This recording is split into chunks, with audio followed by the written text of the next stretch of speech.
Hello दोस्तों, welcome back. आज के टॉपिक में हम लोग डिस्कस करेंगे पॉलिटिकल आइडियोलॉजीज़ के बारे में। तो फ्रेंड्स, जैसा मैंने आपको पहले बताया है कि मैंने आईआईटी का पढ़ाई कंप्लीट किया, फिर मैं प्राइवेट सेक्टर जॉब में था और उसको छोड़ने के बाद मैंने सिविल सर्विसेज की तैयारी शुरू कर दी। मैंने अपना ऑप्शनल सोशियोलॉजी रखा था और सोशियोलॉजी में जिन थिंकर्स को मैंने पढ़ा, वेबर, मार्क्स, उनको पढ़ना मेरे लिए काफ़ी एम्पावरिंग रहा और इसके वजह से मैं थोड़ा सा लेफ्ट लीनिंग अपने आइडियाज़ में हो गया था।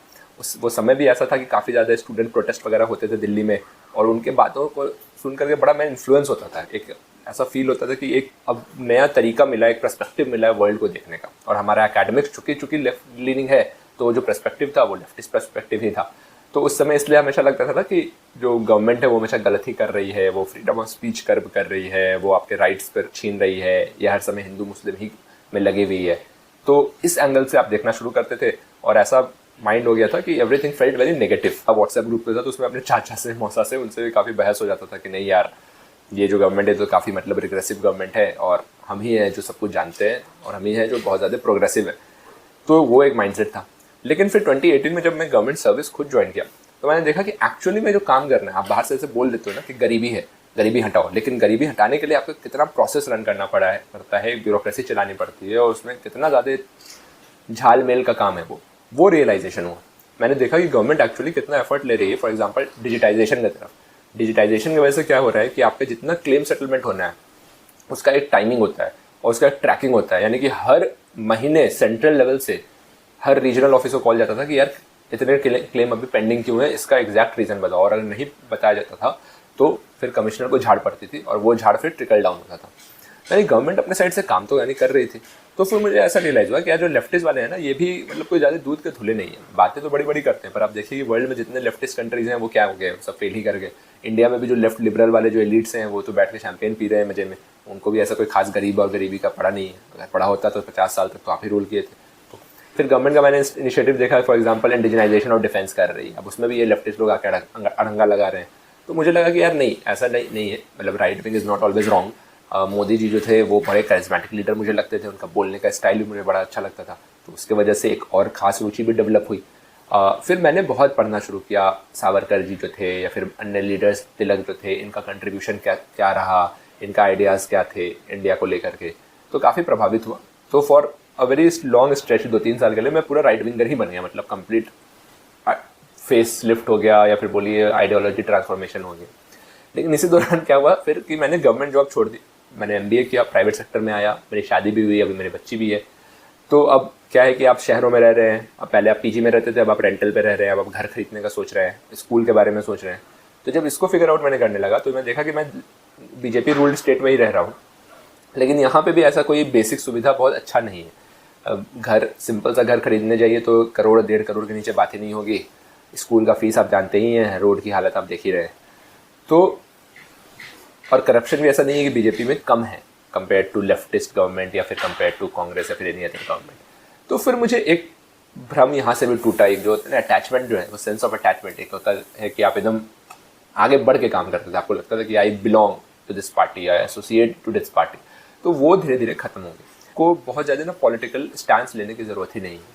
मतलब आप एक्सट्रीम, आप सोच रहे हैं हम एक्सट्रीम लेफ्टिस्ट हो गए और हम बहुत प्रोग्रेसिव हो गए, या फिर हम एक्सट्रीम राइट विंग हो गए तो हम नेशनलिस्ट हो गए, ऐसा कुछ होता नहीं। बिकॉज आप देखिए कि पावर जो है ना वो हमेशा रिच के पास रहती है और मेरा मानना है कि पुअर के पास रहती है। हमारे और आपके ऐसे मिडिल क्लास वालों के पास कोई ज़्यादा स्कोप है नहीं। अब देखो फॉर एग्जांपल अदानी, इनका पोर्ट केरल में भी है, इनका पोर्ट अभी तेलंगाना जो कांग्रेस रूल्ड है, पोर्ट नहीं ऑब्वियसली, इनका जो भी प्रोजेक्ट्स हैं वो वहाँ पे भी है, एंड ऑब्वियसली गुजरात में तो है ही।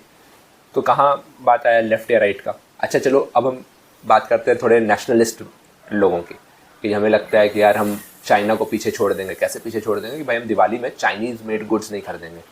तो आप रिसेंट एग्जांपल देख लीजिए कि जो रिलायंस है उसने चाइनीज़ कंपनी शीन से पार्टनरशिप की ताकि वो फास्ट फैशन जो उनका है उसको इंडिया में बेच सकें, जिसके थ्रू वो डायरेक्ट कंपटीशन देना चाह रहे हैं किसको, ट्रेंड को, जो कि टाटा की कंपनी है, जो कि इंडियन कंपनी है। तो कहाँ गया भाई उनका नेशनलिज्म।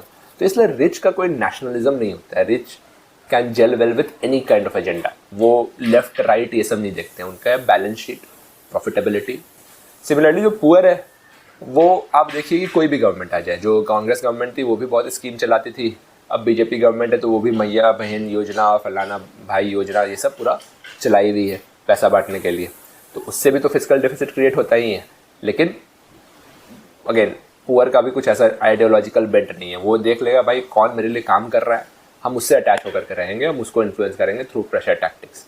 जो मिडिल क्लास हम जैसे आप जैसे लोग हैं, यही बहुत ज़्यादा आइडियोलॉजी में फंस के रह जाते हैं। मतलब कि सुपरफिशियल बातें जो होती है ना कि एकदम नेशन और नेटो ऐसा कर दिया और इसराइल ऐसा कर दिया और फलाना ढिमकाना। अब देखिए निगेटिव में मत लीजिए, मैं ये नहीं कह रहा हूँ ना कि नेशन को के बारे में सोचना नहीं चाहिए, मैं ये कह रहा हूँ कि पहले आप ये देखिए कि आपका जोन ऑफ इन्फ्लुएंस कितना है। नेशन का मतलब क्या होता है? नेशन का मतलब सिर्फ ये नहीं होता ना बॉर्डर पे जाके आप लड़ रहे हैं। आप देखिए बहुत ज़्यादा नेशनलिस्टिक फीलिंग है आप में, आपको लग रहा है कि कोई एक बच्चा गरीब है और आप पढ़े लिखे अच्छे खासे, तो आप संडे को 1 घंटा निकालिए 2 घंटा निकालिए उसको पढ़ाने के लिए। समय नहीं निकाल सकते तो कुछ पैसा निकाल लीजिए उसको फंड करने के लिए, ये भी नेशनलिज्म ही एक फॉर्म का। तो पॉइंट है कि आप ना अपना जोन ऑफ इन्फ्लुएंस देखिए कि आप कितना कुछ कर सकते हैं और उसमें ही सीमित रहिए, या फिर उसको नहीं तो उसको बढ़ाने की कोशिश करिए। ये झूठ पूछा कि मैं लेफ्टिस्ट हूँ तू राइटिस्ट है, एक दूसरे का बैठ के सर फोड़ रहे हैं या फिर दुश्मनी मोल ले रहे हैं, या फिर व्हाट्सएप पे एक दूसरे को नीचा दिखा रहे हैं, फन पोक कर रहे हैं, कोई फ़ायदा ही नहीं है। बिकॉज जब रियलिटी हिट करेगी, मतलब जब आप 30s में चले जाएंगे, जब आपको EMI चुकाना होगा, जब आपको टैक्स पे करना होगा, तो देन इट विल, क्या आइडियोलॉजी था आपका, nobody gives a damn about it. कौन सा गवर्नमेंट है left right centre to give damn about it? You are equally going to feel the pinch of being middle class. मेरा बस इतना कहना है कि ज़्यादा आवेश में आके, भावनाओं में आकर के बहुत अग्रेसिव स्टैंड किसी चीज़ को लेकर के मत ले लीजिए।